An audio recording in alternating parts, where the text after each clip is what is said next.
13, with the star of Paramount Pictures, Alan Ladd, as Dan Holliday.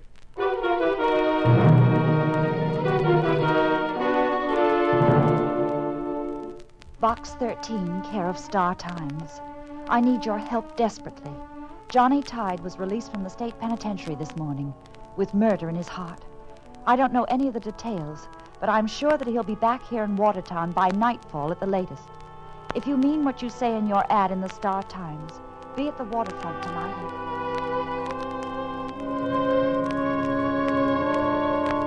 If you mean what you say in your ad in the Star Times, be at the waterfront tonight and stop him. Remember, if you fail, Johnny Tide will kill or be killed by morning. And that would be wrong because there's lots of good in him. I know. I love him. Janice Reed. Yeah, that's the way it started. Just a girl worrying about a boy. But before it was all over, a lot of people were worrying about that boy. They had to, if they wanted to live.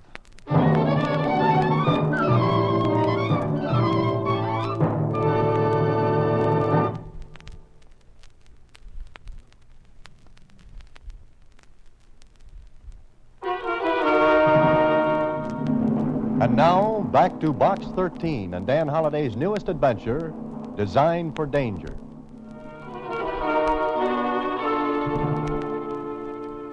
Jeepers, Mr. Holliday, an ex-convict on the prowl in the toughest section of the city. Uh-huh. That part of the city doesn't get the carriage trade, as the expression goes. Well, do we accept the challenge, Susie? We? Oh, hey, I'm only your secretary, Mr. Holliday, and I was using the editorial we, Susie. Oh. Well, in that case, Mr. Holliday, I don't know what to say. Frankly, I'm trumped. Susie, the word is stumped. Oh. The word is stumped. But maybe you've got something. What? I don't know. But tell you what, suppose I go down to Watertown and nose around a little. Why? Oh, I don't know. Maybe to see what's doing. It was called Watertown not because it was a separate city, but because it was a separate and different order from the rest of the town. But tonight, there was none of the usual rowdy noises. None at all. Watertown was quiet. Too quiet. I could feel a peculiar tension in the air as I walked, as though Watertown was waiting for something to blow up. The people I saw hurried along, vanished into dark doorways and shuttered houses, afraid. A place like Watertown lives within itself, and news travels fast. Then I heard two men talking. I stopped in the shadows and listened. I know what I'm talking about, Fatty. Tide was sprung this morning, and he headed straight for here. Maybe he ain't in Watertown. Maybe he'd be afraid to come back. Oh, Johnny Tide, afraid of what? Of you, Fatty Ralston? You know he ain't afraid, and he ain't forgot. Oh, shut up. You talk like I had to be afraid of Johnny. Don't you have to be? You guys make me sick. That punk's headed for someplace else. He ain't coming back to Watertown. Well, just the same, if I was you, Fatty, I'd pull a blanket over me and hole up someplace. Go on, beat it. Get out of here. You ain't afraid much. Oh, not much. I ain't afraid of Johnny Tide. I ain't. Why not, Fatty? Or why should you be? Who are you? What are you doing here? I just wanted to ask you a question, Fatty. You don't know me. I don't know you. That's right. Then run along and mind your own business, mister. I've got business here. I just want to know, who is Johnny Tide? And... You had your ears open, didn't you? Yeah, wide open. So you want to know who Johnny Tide is, huh? That's right. Oh, okay. You want it? Here it is. I'll say this for Fatty. He was quick with his fist. By the time I got my breath back, I saw his 300 pounds disappearing around a corner. So if I wanted to know anything about Johnny Tide, Fatty was the boy to ask. I got up and followed. Saw him duck into a place that had a sign above it, Fatty's pool room. I slipped inside. Stepped into a dark corner and waited. All right, everybody. Clear out. I'm closing up for the night. What are you... Beat it. You heard me. Look. Nobody owes me nothing. Now, that ought to make everything all right. No, I don't want to... Clear out. Go on. Turning in early, aren't you, Fatty? Well, you again. You don't learn lessons, do you? I don't like the way you teach. Now you're going to tell me about Johnny Tide. Was I? What makes you think that? I had an idea you might. Well, here's another idea with details, starting with this cue ball. It's your window, Fatty. Now, beat it. Stay away from me. I asked you a question outside. I didn't like the way you answered it. You a cop? No. Stay away from me. Stay away. My arm. Let go. Sure. But who is Johnny Tide? A punk kid, that's all. Anybody can tell you that. I like the way you tell it. Come on. Ease up, will you? That's my arm. I know it is. It was my stomach outside. Look, Tide's a punk kid. Just finished a 5-year stretch for sticking up my place. This place? Yeah, he robbed me of $4,000. $4,000? Try it again, Fatty. I doubt if you ever had $4,000 in this place. That's what it was. And why are you afraid? If he robbed you and served time, why should you be afraid now? He said he'd get me. Well, let me go. I'm sorry, Fatty, but your story doesn't make sense. In the first place, like I said, you never had $4,000. Not in this place. You're smart, ain't you? Just medium. But I can smell a bad story. What's your stake in this anyway? Who are you? An hour ago, I was just a curious bystander. I wanted to know who and what is Johnny Tide. But I took a punch in the midsection, and now you're telling me a lie. So that makes me more than curious. It gives me a personal interest. You let me go when I tell you? It all depends. Go on. All right. I'm only telling you because I got to get out of here before Johnny gets here. Oh, so there is a reason for you to be afraid of him. Maybe. But Johnny was framed. Rick Martin. Rick Martin? The Rick Martin? Yeah, big shot, boss of Watertown. He gave me $4,000, then he told Johnny I was a pushover for a stick-up. Oh, and Rick Martin also told the police. Yeah, he did. Johnny was framed, like I said. Why should Rick Martin want to put that frame around Johnny Tide? Because Rick liked the girl. So did Johnny. So Rick took the easy way in love and war. Well, let me go, will you? I told you everything. I got to get out of here before Johnny comes. You were in on the frame? Maybe not exactly, but Johnny won't believe I wasn't. You know, Fatty, somehow I can't blame Johnny for that. How did Johnny find out he was framed? Somebody talked. Somebody that don't like Rick Martin. Uh-huh. Now, is the girl Janice Reed? Yeah, that's Johnny thinks she was in on the frame, too. Now, please, will you let me go? I got to get out. Yeah, sure, Fatty. You can go now. I got to go far away because Johnny Tide will go for Rick Martin and then me and then Janice Reed. So that was it. Johnny Tide was coming back to settle old scores. But where was he? How could I help? I was thinking about it when... No!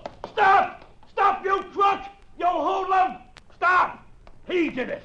He broke my showcase window. Who did? That no good Johnny Tide. I saw him. He broke my window and took a gun.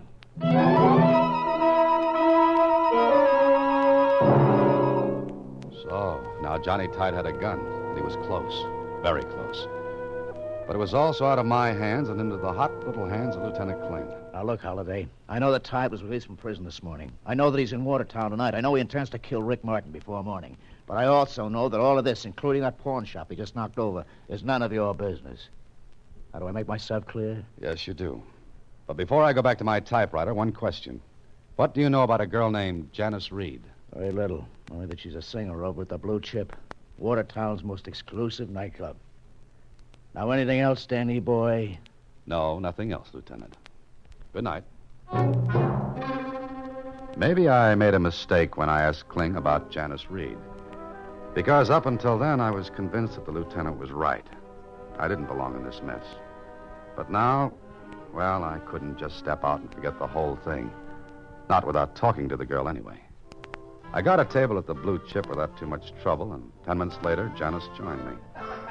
She was younger, prettier, much more upset than I had expected. Mr. Holliday, what have you found out about Johnny? Well, rumor has it that he intends to commit a few murders tonight. Oh, and incidentally, you're on his list. I don't believe that. Look, Mr. Holliday, I know Johnny. I grew up with him right here in this neighborhood. Why, Johnny and I and Tyler Bennett were inseparable. Please, Mr. Holliday, you've got to believe me. Maybe I do, Janice. But let's start off slowly. First of all, who's Tyler Bennett? My boss. He owns this place. He and Johnny and I used to play together as kids. Why, we even had a secret clubhouse under the pier. All that kind of stuff. And how Johnny loved it. You know, that kid used to climb the old water tower over the clubhouse every day and pretend to sight pirate ships on the horizon. He'd get mad if we said they were just barges. Which adds up to what, Janice? That Johnny was never really a bad boy, Mr. Holliday. He just craved excitement, that's all. But what about Rick Martin? How do you explain that? Well, Rick meant action and fast money. and Johnny liked both. He was young and he made a mistake, but he's paid for it. He served his time. Don't you see, Mr. Holliday, he needs help. He needs it badly. You certainly got a lot of faith in him, Janice. But what about you and Rick Martin? Go out with him? Once in a while. I have to keep my job. Don't forget, Rick Martin runs Watertown. That might be hard to explain to Johnny Tide. No, it won't. Believe me, Mr. Holliday, if you can find him, you can talk sense into him. I know that. Well, I'm not so sure. But you'll try. Okay, I'll try. Oh, thank you. Thank you so much. Oh, pardon me, but you're on in a minute, Janice. All right, Tyler. Oh, Mr. Bennett, Mr. Holliday. How do you do? Hello, how are you? Excuse me, I'll only be a few minutes. Janice was telling me how you two grew up with Johnny Tide, Mr. Bennett. Oh. Have any idea where he might be? Well, if I did, I'd go directly to the police with the information. Johnny was a good kid once, but that was a long time ago. He's dangerous now. He's very dangerous. Janice won't buy that. I know. She was in love with him 5 years ago. She can't believe he's changed. But mark my word, Johnny Tide will kill before this night is over. I only hope he doesn't get to Janice.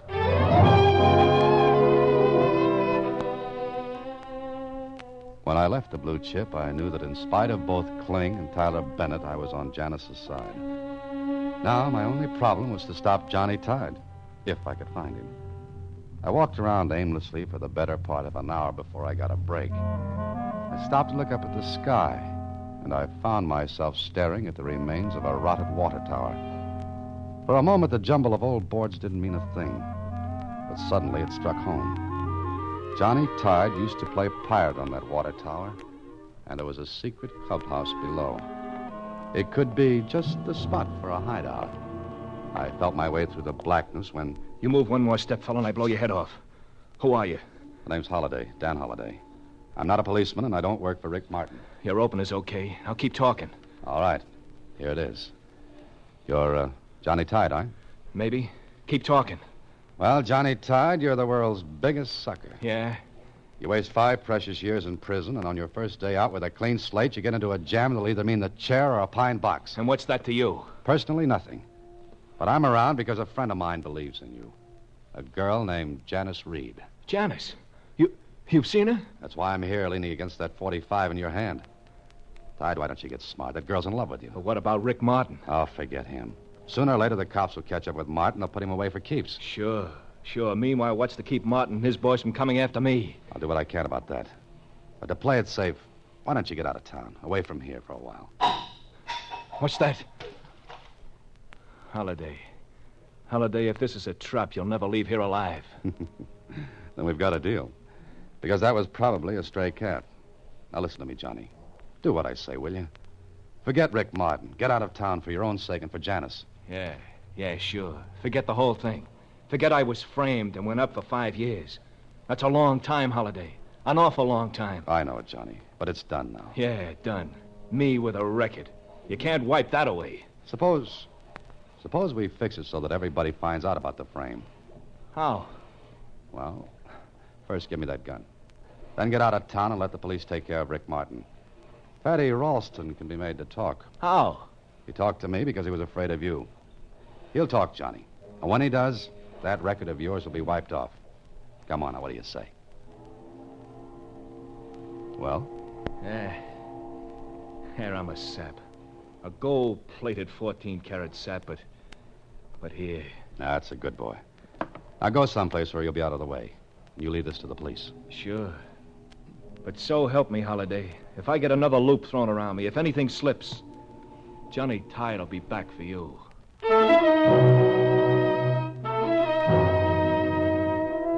When I left Johnny, I was sure everything was going to be all right. I put his gun in my pocket and started up the street for Rick Martin's place. I wanted to be sure that Martin would let Johnny get out of town under his own power. I took a shortcut through an alley.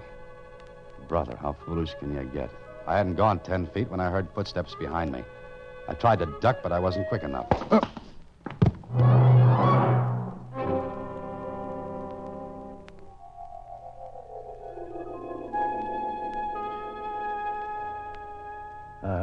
Mr. Dan Holliday in his usual position after sticking out his neck. Come on, see if he can get up. Oh, Kling, they ought to do something about these buildings around here. They fall on people. Yeah, somebody slugs her. You know, I gathered that. That isn't all you gathered. What are you talking about? 3 guesses. Just take only one. That's all you'll need. I still don't know what you're talking about. But I know one thing. And that is? Don't worry about Johnny Tide anymore. I had a talk with him. So you talked Johnny Tide into being a good boy. You let that fast-talking little... Holiday, while you were lying here asleep, Tide got to Rick Martin and killed him.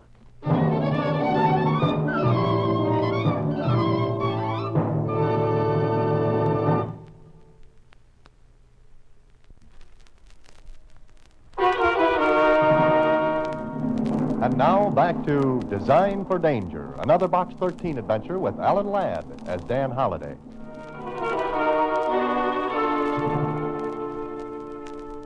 The moment Lieutenant Kling told me that Rick Martin was shot to death, I plunged my hand into my pocket for the .45 I'd taken from Johnny Tide. But it was gone. Looking for this, maybe? The gun. Yeah, we found it next to Rick Martin's body. Holiday, you've been taken in by a fast-talking punk. Any way you look at it, your name spells sucker. Yeah, you're right. Johnny Tide sang a pretty lullaby, and I went to sleep. But get this, Kling. Before the sun comes up, I'm going to plant Rick Martin's murder right in your lap.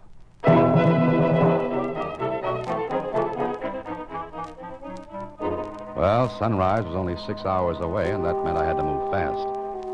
I remembered Fatty's warning that he and Janice Reed would be next if Johnny Tide ever got to Rick. So I lost no time in getting to the girl's apartment. What, Mr. Holliday? What are you doing here? Rick Martin's just been murdered, Janice. Yes, I know. Tyler Bennett called me a few minutes after it happened. Look, Janice, that Johnny's off on a killing spree, and you and Fatty are next in line. No, I don't believe that. Johnny isn't a killer. Rick Martin wouldn't see it that way, Janice. Now listen to me. I want you to lock this place up tight and stay under cover. But I can't. I've got to be back at the club for the late show. Call Tyler Bennett when it's time. He'll take care of you. But where are you going? To find 300 pounds named Fatty Ralston. It cost me a $50 bill and a lot of legwork, but I finally located Fatty out on an old oil barge anchored off the end of a deserted pier. So I took off my shoes, stripped to the waist, and quietly swam out to the barge. Once on deck, I could hear the voices of 2 men coming from the cabin. One of them was Fatty. I couldn't see the other man. I edged closer, and then I banged against the steel drum, and the noise it made shattered the silence. The light in the cabin went out. Who's that? Come on, who is it? Just an old friend, Fatty. Huh? You again. Let's go in the cabin, Fatty. I'm a little wet. Sure, why not? Come on. Light the lamp. Anything to oblige. See better now? Not yet. Who was with you? Nobody. Where's Johnny Tide? I said, where's Johnny? He ain't here. Don't give me that. Why don't you look around? Put down that gun first. You're mixed up, fella. I give the orders. I got the gun. That's right. Give me a cigarette, will you? I don't smoke. No? Not even Egyptian cigarettes? Huh? This cabin's thick with smoke from Egyptian cigarettes. Maybe you better go. Now. Hand me that towel, Fatty. I'm a little chilly. Here. Thanks. Drop that gun, Fatty. Drop it. Hey, off! You're breaking it. Drop that gun. All right. Move back. Okay, now I give the orders. I've got the gun. Listen, don't do nothing. Don't, please. Oh, I'm not. I'm going to stand perfectly still and listen to you talk. Okay, I'll talk.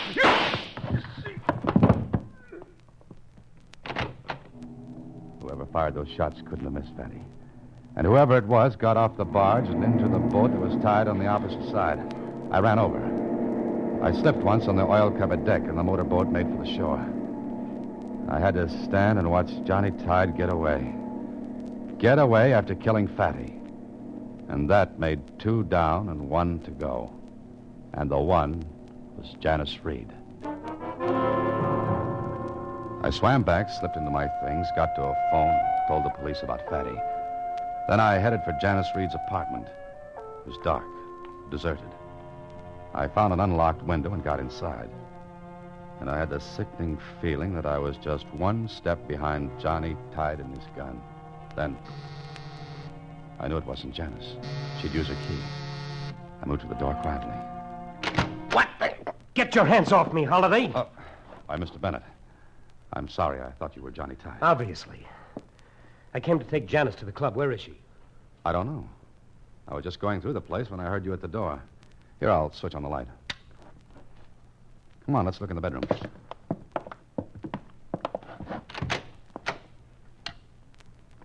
Well, there's nobody in here. I guess I'm too late again. Wait a minute. This memo pad. Here, near the phone. What about it? What does it say? It's written with an eyebrow pencil. Pier 42 at 1:30. Sure, that girl's just crazy enough to keep a rendezvous with Johnny Tide. What time is it now? 10 after 1. Why? What are you going to do? Maybe three's a crowd, Mr. Bennett, but I'm going to be there when Johnny Tide and Janice get together. I'm going to... What is it, Holiday? What are you staring at? Look. They're on the rug. Those smudges. That's oil. Oil? I don't follow you. What does it mean? The Tide's been here already. Those are his tracks. What? Yes, you see, he was out on the oil barge an hour ago, and the deck was slick with that stuff. I know. I slipped myself. Well, then, couldn't those be your footprints? No, I left my shoes on the pier. I swam out. But why would Johnny make an appointment with Janice and still come up here? I don't know. Only Johnny can answer that. Just like he can tell me where he gets those smelly Egyptian cigarettes he smokes.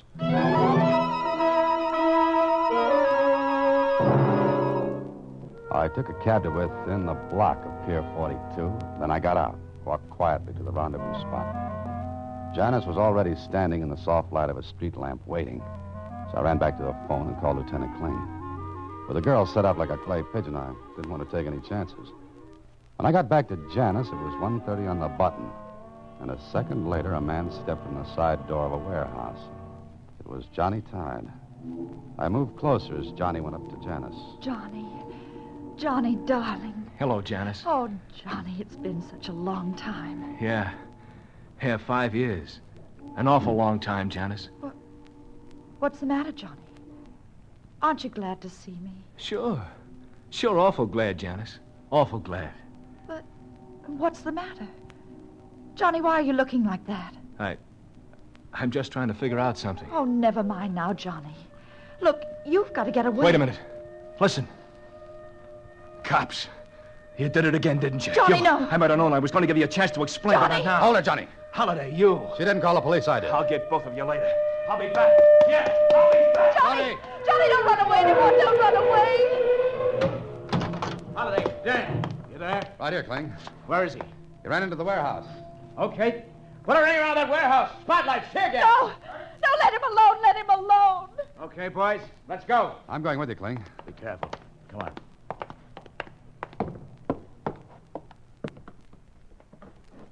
It's no use, Johnny. The police are here.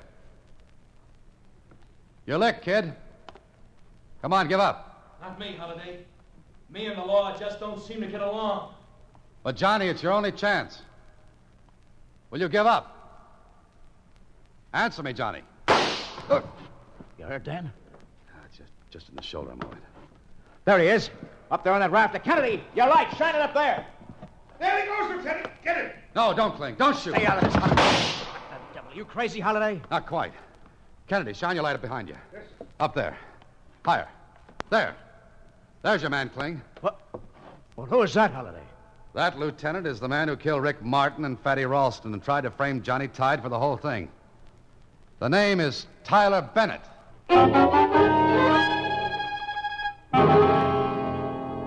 Well, Holiday, how are you this morning? Oh, pretty good, Kling. The doc says I'll be out in a couple of days. Good. Well, like you figured, the whole thing was a scheme of Bennett's to kill Rick Martin and take over as number one man in Watertown. Yeah, and with Tide framed for the murder. Tyler Bennett would also have had a clear field with Janice. And he was the one who knocked you out just before Rick Martin was shot, huh? Uh-huh. He must have followed me from the blue chip to Johnny's hideout, where he heard me talk Johnny out of his gun. From there on out, he was in the driver's seat. But I still don't see why Bennett killed Fatty out on the barge. Because Fatty was Bennett's sidekick in this frame. And when it looked as though you might get the truth out of him, Bennett was forced to shoot one of you. You were lucky. Fatty made a better target. But now I've got one for you, the jackpot question. When you were in the warehouse, how did you know that Johnny Tide was innocent? Well, I found that out the hard way. You see, I was facing Johnny when I was shot. In the back.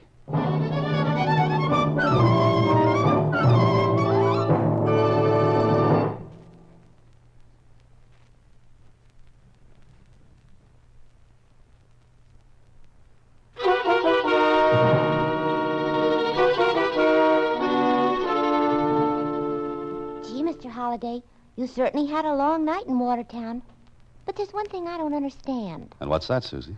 Why did Tyler Bennett follow you down to the pier? Oh, he had to because of the oily footprints in Janice's apartment. You see, once I got to Johnny Tide and found out that he didn't have oil on his shoes, I would have realized the footprints couldn't have come from anyone but Tyler himself. Oh. Besides, I would have also found out that Johnny didn't smoke Egyptian cigarettes. But what about Johnny? Now, I mean. Oh, he's on probation for stealing the gun. Everyone knows he was framed for the other deal. Gee, you know, Mr. Holliday, I wonder if I would have thought of that Egyptian cigarette thing. Nope, I guess I wouldn't. Why not? Because I don't know a single Egyptian. Oh, good night, Susie. Next week, same time, through the courtesy of Paramount Pictures, Alan Ladd stars as Dan Holliday in Box 13. Box 13 is directed by Richard Sandville, with this week's original story by Gene Levitt and Bob Mitchell.